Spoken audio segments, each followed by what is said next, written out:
Right, Dr. Mohan Kumar continues to be with us. Dr. Kumar, thank you for your patience. Good to have you back on the News Hour broadcast. First up, how would you describe the state of play in India-Philippines relations? This is a hugely important visit, Ramesh, because first thing that has happened is they've upgraded the relationship to a strategic partnership, Right. which I personally think would have been done even earlier. Remember, we had supplied BrahMos missiles to Philippines, I think about 3, 4 years ago. You don't supply BrahMos missiles to a country with which you do not have a strategic partnership. So I would say that that is a bit overdue, but better late than never. And I think it's fantastic that we've been able to do it when the Philippines president is on a state visit to India. The second important thing that has happened is that they have decided to join the Information Fusion Center in Gurgaon, which looks at maritime domain awareness in the Indian Ocean. And that is important too. I'm essentially talking about defense and maritime ties between India and Philippines, something which has been underrated and not understood sufficiently. So the Information Fusion Center membership is important. Joint patrols are happening in the South China Sea or happened yesterday, just as the Philippine president was visiting India, and that is important.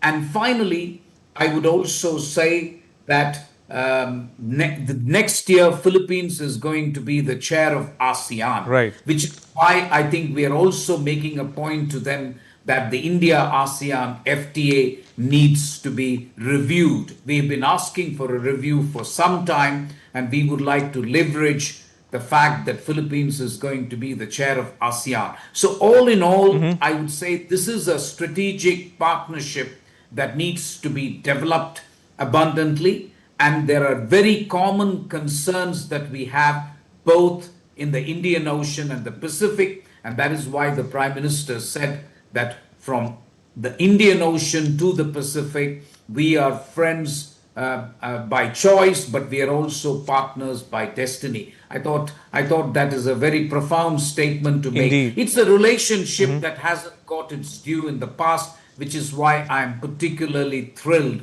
that we are now trying to make up for lost time. Indeed. Now, after the Modi-Marcos talks, Ambassador Kumar, both sides have agreed to boost their defense ties. What might be on the table? Arms sales, military exercises, training, all of the above? I ask you this because we've heard of them elevating their ties to a strategic partnership. What will this strategic partnership entail?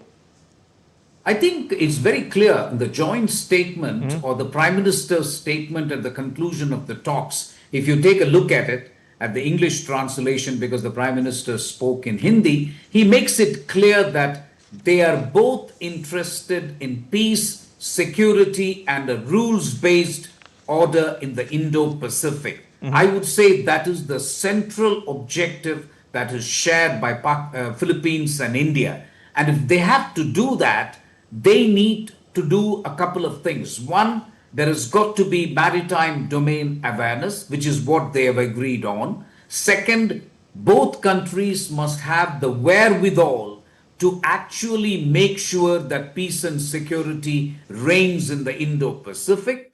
Last but not least, Philippines in the area of South China Sea has had a few run-ins with China. This is no secret that there have been some clashes between Filipino boats and Chinese boats and so on. So the fact that we are now trying to develop a strategic partnership, although it's not aimed at a third country, it is actually to strengthen the ability of Philippines to actually take care of its exclusive economic zone and the South China Sea. That point will not be lost on strategic observers, which is why I said that this relationship is a critical one for India as we seek to achieve our objectives in the Indo-Pacific. Philippines is a key partner in the Pacific, and I think it's good to have them on board if we want to achieve objectives in the Indo-Pacific.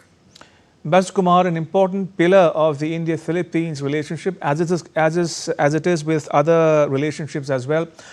Trade, how do you view the prospects for trade between India and the Philippines?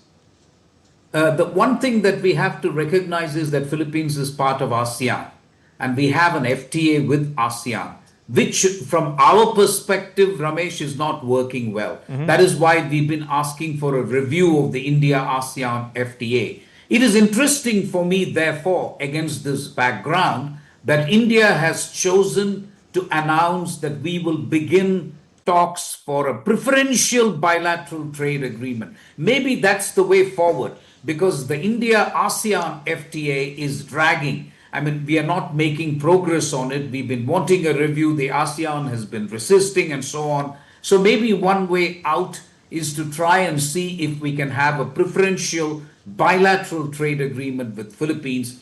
That might be the way forward. Current amount of trade is $3 billion, which I would say is really much below the potential. So we could easily double that figure in the next 2 to 3 years if the preferential bilateral agreement takes off.